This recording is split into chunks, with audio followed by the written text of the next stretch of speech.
안녕하십니까. 반갑습니다. 조한청입니다.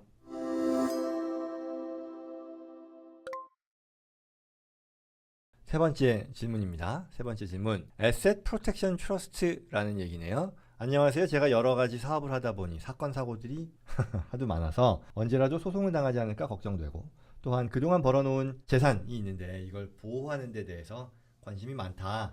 뭐 보험도 들으라 그래서 보험도 들었고, 법인을 설립하면 라이빌리티 프로텍션에 도움이 된다고 해서 법인 설립도 하고 청산도 여러 번 하고 뭐 이런저런 걸 했다. 그런데 최근에 트러스트를 통한 자산 보호가 있다고 들었다. 리빙 트러스트를 설립해서 그쪽으로 뭐 자산을 옮기면 이 자산이 보호된다고 하는 것 같은데 맞나요? 그리고 비용은 얼마나 드나요?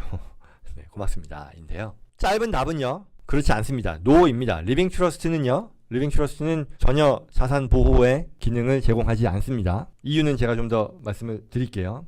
일단 노. 그 다음에 그러면 이제 우리가 자산 보호가 뭐냐라는 것부터 한번 생각해 보자고요.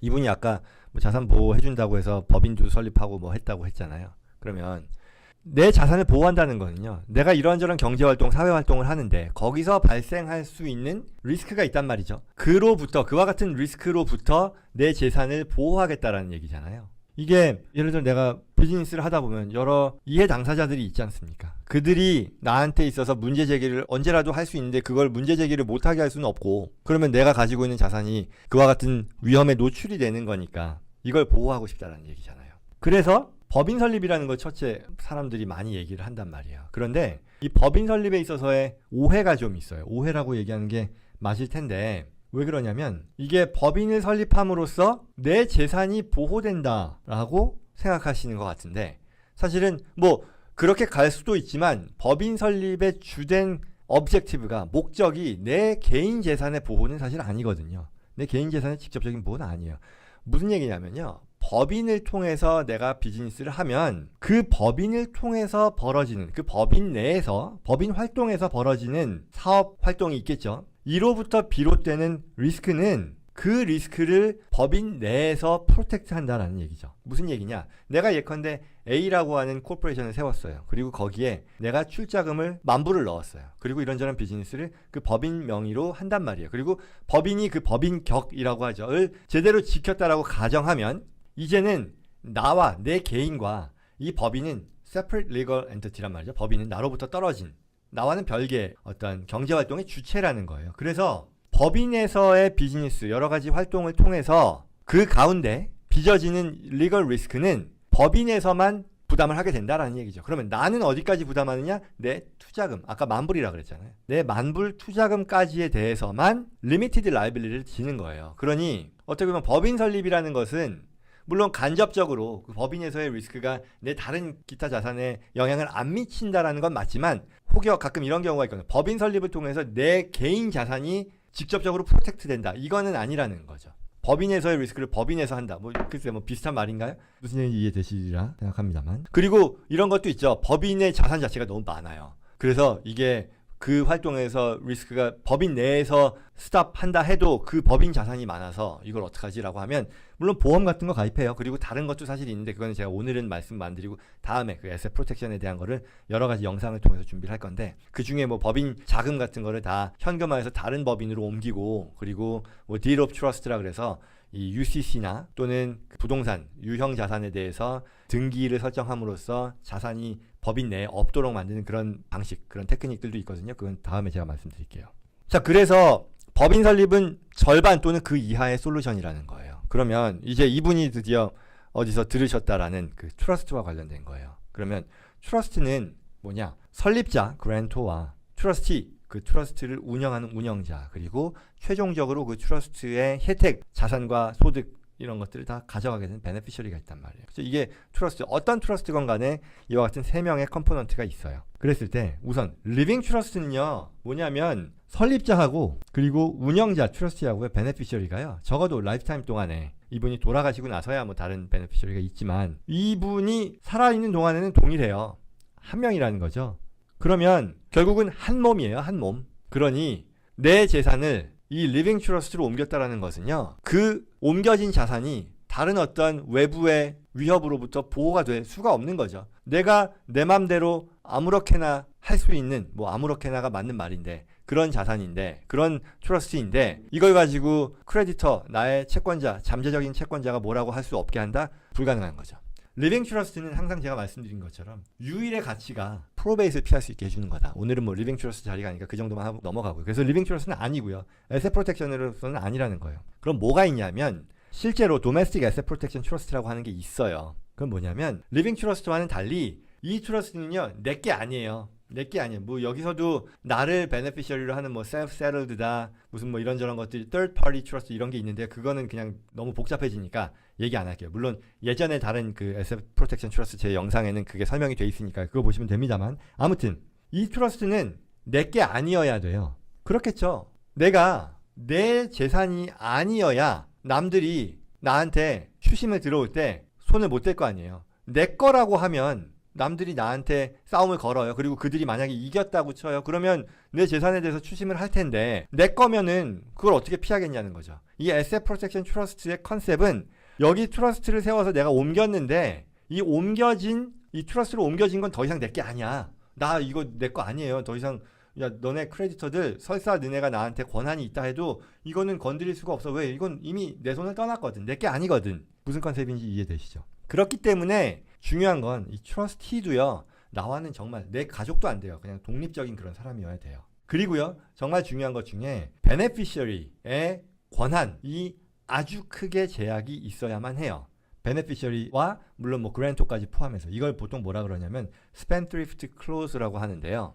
베네피셔리가요, 최종적으로 혜택을 보는 사람인데 그들이 언젠가는 내가 받을 자산이잖아요. 그건 분명하죠. 물론 트러스트를 생각을 해보면 그 트러스트에 옮겨진 자산을 트러스티가 잘 굴려요. 잘 굴려서 키우고 뭐하고 트러스티가 생각했을 때 필요하다 그러면 베네피셔리한테 주는 건데, 그러나 그걸 베네피셔리에게 디스트리뷰트를 할지 말지 또는 한다면 얼마나 많이 할지 적게 할지는 온전히 100% 트러스티의 독립적인 권한인데, 따지고 보면 베네피셔리는 그래 뭐 알았어, 내가 뭐 트러스티의 권한은 존중하지만 그래도 eventually 언젠간 내 거잖아 라고 생각해서 그 권한, 미래의 권한 타인에게 담보로 제공하거나 아니면 마치 그 자산을 써서 다른 혜택을 누리도록 할 수도 있어요. 무슨 얘기인지 아시겠죠? 그러니까 내가 만약에 딴 사람한테 돈을 빌리면서 야, 나 이 트러스트의 베네피셔리인데 여기서 나 어차피 내 거잖아. 나중에 받을 거란 말이야. 이거 믿고 나 돈 빌려줘. 담보 제공해 줄게. 이런 게 가능한데 이걸 못하게 하는 그런 조문을 넣어야 된다는 거예요. 그럼으로써 온전히 이건 트러스티가 다 하는 거지 베네피셔리, 여기 그랜토도 들어갔는데 그랜토 베네피셔리까지 포함되는데 anyway 그들이 아무런 말도 못하게 한다라는 거예요. 그럼으로써 이건 진짜 내게 아니다 라고 보여줄 수 있어야 되는 그런 성격이거든요. 그래서 이 말은 역설적으로 도메스틱 에셋 프로텍션 트러스트라고 하는데, 한계가 만약에 그랜토나 베네피셔리 영향력이 있을 경우라면 이거는 깨져버릴 거예요. 그리고 또 하나의 한계가 있어요. 뭐냐, 이런 거 있잖아요. 내가 지금 잘못한 게 너무 많아. 그래서 이거 소송 당할 것 같아. 이미 내가 한 3개월 전에 뭔가 했는데 나 이거 얘한테 소송 당할 거고 내가 질 것 같아. 그래서 이 자산, 내 자산 빨리 지금 에셋 프로텍션, 도메스틱 DA 뎁트 설립해가지고 옮겨놔야지 라고 한다면 어떻게 될까요? 우리말로 이제 사회행위고 이게 fraudulent transfer인데요. 무슨 얘기냐? 내가 채무를 부담하게 될 법한 그런 이벤트가 있을 수 있잖아요. 그게 발생한 상태에서 그로 인한 나의 라이빌리티를 피할 목적으로 내 재산을 빼돌리는 거잖아요. 그거 인정 안 해준다는 거예요. 그게 들통이 날 경우, 이것도 물론 actual fraudulent transfer가 있고 constructive 있는데요. 그거 역시도 다른 영상이 있으니까요. 그걸 더 보시면 되겠고, 오늘은 그 얘기까지는 안 하고 큰 그림에서 무슨 얘기인지 이해하시잖아요. 그래서 이게 fraudulent transfer의 대상에 대해서는 이 asset protection trust는 가능하지 않다, 작동하지 못한다라는 그런 룰이 있어요. 그러면 이제 소멸시효라는 것을 우리가 적극적으로 해석할 수도 있죠. 물론 이 한계이기도 하지만, 왜? 그와 같은 어떤 언더라잉 이벤트가 있었다 쳐요. 내가 뭔가를 소송을 당해서 내가 질 수도 있을 법한 그런 상황들에 대해서는 결국 소송에 있어서 누군가가 나를 소송할 수 있는 그 소멸시효라는 게 있단 말이죠. 그게 주마다 다르지만 대체로 4년을 넘지는 않거든요. 그러니까 4년을 감안하면 적어도 내가 이 트러스트를 설립하는 시점에서, 자산을 옮기는 시점에서 4년 이내에 있었던 사안들에 대해서는 fraudulent transfer의 어떤 잠재적인 위험이 있다라는 것을 감안해야 된다는 거죠. 이해되시죠? 그래서 그런데 이거는 한계이기도 하지만 또 역사적으로 이것도 있어요. 내가 만약 이 에셋 프로텍션 트러스트를 만들려고 한다면 빨리 만드는 게 중요하죠. 왜? 빨리 만들어서 이쪽에 옮겨놓고 4년을 벌어요. 4년을 지나가게 해요. 그러면 어떻게 되겠어요? 그럼 이제 bullet proof가 되겠죠. 사회 행위에 대한 주장을 하는 데 있어서 필요한 시간 4년이 지나버렸을 테니까. 그러면 그 뒤부터는 적어도 내가 이 fraudulent transfer 이슈에서는 이제 asset protection trust가 자유로워질 수 있으니까 역설적으로 이걸 빨리 해서 옮김으로써 지금 당장의 리스크는 아니더라도 앞으로 내 비즈니스와 이런 데서 발생할 수 있는 리스크를 줄일 수 있다는 점은 또한 분명할 겁니다. 그래서 이런저런 것들이 있어요. 이 asset protection trust의 내용이고요. 분명히 가능하다인데 이런 얘기를 또 가끔 이제 들으시는 분들이 계실 거예요. 네바다나 사우스 다코타나 뭐 와이오밍 뭐 이런 데들이 캘리포니아보다 이 asset protection trust 세우는 게 더 좋다던데 라는 얘기가 있는데요. 답은요, 맞아요. 이게 더 좋은 게 맞고요. 왜 그러냐 하면 캘리포니아는 기본적으로 이와 같은 asset protection trust 자체를 인정하는 법 조문이 없어요. 반면에 네바다는 있고요. 근데 물론 그럼에도 불구하고 네바다에 있다고 해서 네바다의 이런 사행위나 이런 것들 다 뭐 안 하고 재판 쳐도 된다 이런 거 전혀 아니고요. 똑같은 이런 규정은 적용이 되지만 그럼에도 네바다의 어떤 실제 statutory authority 그러니까 스태츄시죠. 법 조문이 더 유리하다라는 장점이 있고 또한 실제 이와 관련한 판례들이요. 캘리포니아보다 네바다나 뭐 이런 사우스다코타들이 더 유리하게 해준다라는 거고요. 그리고 또 중요한 건 소면 시효 기간이요. 네바다 같은 경우는 2년이에요. 4년이 아니라. 그러니까 그런 면에서도 시간을 버는데 더 유리하겠죠. 그래서 이런 것들을 다 감안해서 네바다를 하는데 그럼에도 만약에 내가 지금 이 영상 보시는 분들이 또는 이거에 관심을 갖는 분들이 캘리포니아나 기타 다른 에셋 프로텍션 트러스트를 그렇게 좋아하지 않는 그런 주의 거주자로서 거기에 해당되는 자산이 있다라고 하면 한계는 있을 거예요. 똑같이 요와 같은 이 제약에 대해서 미리 잘 플랜해야 되는 그런 의무는 있을 거다. 왜?